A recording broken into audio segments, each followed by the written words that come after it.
देशभरात गाजलेल्या पुण्यातील अपघातानंतर अनेक धक्कादायक खुलासे समोर येत आहेत. पुणे पोलीस आयुक्त अमितेश कुमार यांनी माध्यमांशी संवाद साधत गंभीर बाबी समोर आणल्यात. कल्याणी नगरला शनिवारी जो अपघात झाला, या अपघातानंतर अल्पवयीन मुलाला बचाव करण्यासाठी चालक बदलण्यात आला. या अपघातानंतर चालकाला सांगण्यात आलं होतं की तूच गाडी चालवत होता, असं पोलीस ठाण्यात सांग, तुला मी बक्षीस देऊ. आणि त्यानंतरच पोलीस ठाण्यात चालकाला उभे करून ही गाडी तोच चालवत असल्याचं त्यांना सांगितलं होतं. हा पुराव्यांशी छेडछाड करण्याचा प्रकार असून हा प्रकार जो कोणी केला असेल त्याच्यावर कलम 201 अन्वये गुन्हा दाखल करण्यात येणार आहे. तसेच येरवडा पोलीस ठाण्यात त्यावेळी नेमकं काय घडलं याची चौकशी हडपसर विभागाच्या सहाय्यक आयुक्तांकडून केली जाते. पोलीस ठाण्याच्या अधिकाऱ्यांकडून निष्काळजीपणा झाल्याचं दिसून येत आहे. त्यांच्यावर नियमानुसार कारवाई केली जाणार असल्याचं पोलीस आयुक्त अमितेश कुमार यांनी सांगितलंय. ड्रायव्हर होता, अशा चार व्यक्ती त्या गाडीमध्ये होते. पार्टी ज्यावेळी पबमध्ये झाली होती त्यामध्ये 7 ते 8 आणखी मुले आले होते अशा प्रकारचे दिसते. परंतु ते या प्रकरणात सध्या 304चे प्रकरणमध्ये ते विटनेसेस म्हणून आम्ही त्यांना आजचे डेटमध्ये गृहीत धरतो. ड्रायव्हर जे होता त्याचे स्टेटमेंट अत्यंत महत्त्वाचे आहे, त्याबद्दल आवश्यक ती कारवाई करण्यात येते. ते चौकशीचे मी सांगितले प्राथमिकरित्याने झालेली आहे. काही निष्काळजीपणा आणि काही दोष त्या येरवाडा पोलीस स्टेशनचे अधिकारीवर प्रथमदर्शनी दिसते, त्यावर योग्य कारवाई लवकरात लवकर करण्यात येते. लेट मी आन्सर फर्स्ट, उसके बाद ते ब्लॅक हॉटेलचे जे FL3चे लायसन्स आहे ते मिस्टर ते दोन ब्रदर ते चोडिया ब्रदर्सचे नावानी आहे. परंतु ते ब्लॅक रेस्टॉरंट ते कोणाला चालवण्यासाठी दिले असल्याचे काही कागदपत्र प्राप्त झालेली आहे. परंतु त्या गोष्टीवर आता निर्णयावर पोहोचण्यात आलेली नाही. त्याचे रोल एक्झामिन करण्यात येत आहे.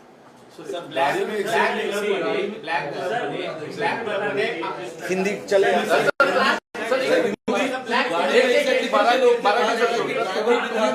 आपण अटक घोषित करावा असं मागणी करणार, पण कायदा असं सांगतो की 3 महिने तुम्हाला करताच येणार नाही ते, आणि त्यासाठी खूप मोठी प्रोसेस आहे. एक, तिथं तुम्हाला धक्का बसलाय का? सेकंड, तुम्ही म्हणलात की त्याला रिमांड होम रिहॅबिलिटेशन सेंटरमध्ये पाठवायचं, पण आपली प्रेयर अशी होती की त्याला बाहेर धोका आहे म्हणून तिथे ठेवा, शिक्षा म्हणून नाही. ऐसा नाही है, तशा नाही है गोष्ट. आपण जर फर्स्ट डेचे प्रेयर पण रेकॉर्डवर आहे जे आपण आमचे बघितले, तर आमची प्रेयर हे आहे की जे तरतूद आहे to try as an adult, ते बघत ती to try as an adult आहे, not to remand him as an adult अशी प्रोव्हिजन कायद्यात नाही आहे. ट्रायल ॲज एन ॲडल्ट म्हणजे 60 दिवस किंवा 90 दिवसचे आतमध्ये चार्जशीट दाखल करावा लागते. या केसमध्ये 90 दिवसची टाईम आहे. आता आम्ही लवकरात लवकर त्यामध्ये चार्जशीट दाखल करू. ट्रायल ॲडल्ट कोर्टमध्ये होईल, म्हणजे नॉर्मल कोर्टमध्ये होईल की जुवेनाईल जस्टिस बोर्डकडे होईल, ती गोष्टी ॲडल्ट म्हणून ट्रायल झाला की नाही झाला त्यावर अवलंबून राहील. परंतु त्याचे जे शिक्षाचे प्रमाण आहे ते केसचे वर लागते, ते ट्रायल ॲज एन ॲडल्ट किंवा दुसऱ्या गोष्टीवर लागत नाही. दुसरी गोष्ट जे आपण म्हणते ऑब्झर्वेशन होमला पाठवायची, आमची धारणा, आमची विनंती होती कोर्टाला की 304 IPC एक नॉन बेलेबल ऑफेन्स आहे, एक हीनस क्राईम आहे. ते पूर्ण जे कंडक्ट आरोपीचे होता त्याचे अनुषंगाने त्यांना बाहेर राहणे उचित नाही. त्यांना ऑब्झर्वेशन होमला ठेवावी, त्यांचे लिबर्टी रिस्ट्रेन करणे गरजेचे आहे. ही आमची मागणी होती. रिव्हिजनचे वेळी बरेचशी डिस्कशन्स, आर्ग्युमेंट्स दोन्ही बाजूनी झाली. त्यामध्ये काही गोष्टी समोर आले असतील, परंतु याचे ऑर्डरची विस्तृत आता लेखी ऑर्डर प्राप्त झालेली नाही. ऑर्डर आल्यानंतर त्याबद्दल योग्य कारवाई करण्यात येईल.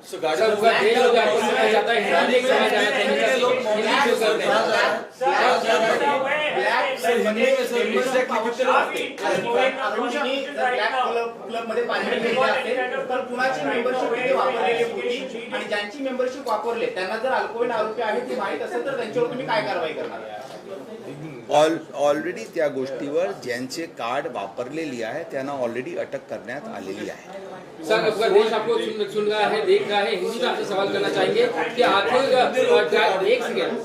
ड्राइविंग सीट पर कौन था? अलग अलग वर्जन सामने आ रहे हैं.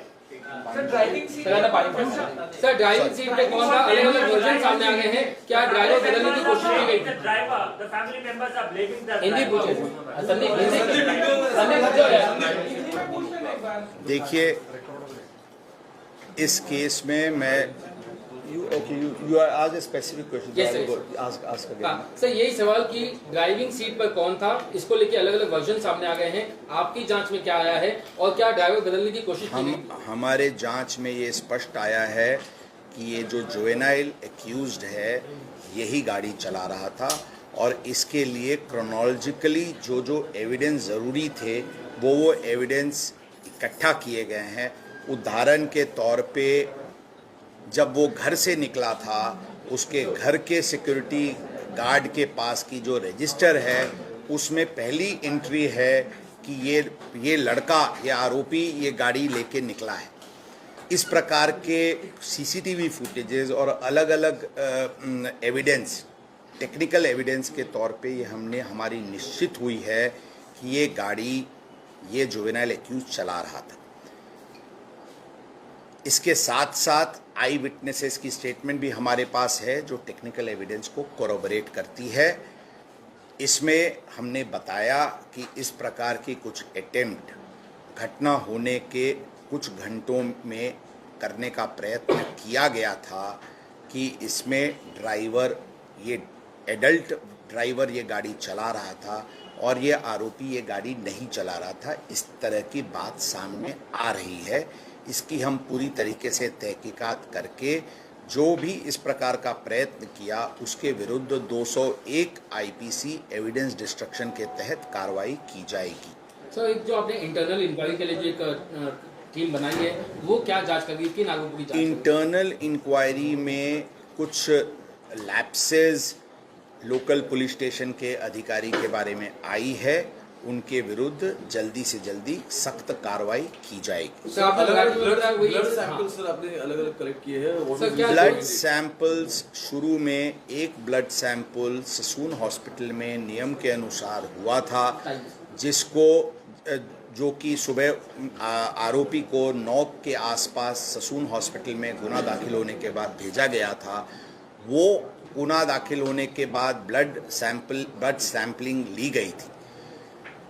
इसमें चूँकि ये सेंसिटिव केस था, as a matter of abundant precaution blood sample बदली तो नहीं गई. इसको एश्योर करने के लिए, इसको श्योरिटी के साथ वो करने के लिए शाम को इस आरोपी का एक और ब्लड सैंपल लिया गया था और दोनों सैंपल्स फोरेंसिक डिपार्टमेंट को भेजे गए हैं ताकि वो फर्स्ट सैंपल और सेकंड सैंपल एक ही डीएनए का, एक ही व्यक्ति का है, इसको निश्चित करने के लिए ये कार्रवाई की गई थी. सर, क्या ये ब्लड सैंपल रिपोर्ट से या डीएनए की रिपोर्ट से ड्रग्स कंज्यूम किया था कि नहीं पार्टी में, ये भी सामने आ सकता है जांच? ज़रूर. जो भी ब्लड की सैंपल जो रिपोर्ट के लिए भेजी गई है उसमें अल्कोहल, ड्रग्स या और भी कोई बैंड सब्सटेंसेस का यूज हुआ है या नहीं, ये सभी बात सामने आ सकती है. 5.5 घंटे का डिले हुआ था ब्लड सैंपल कलेक्ट करने में. 7 से आगे करीब 5.5 घंटे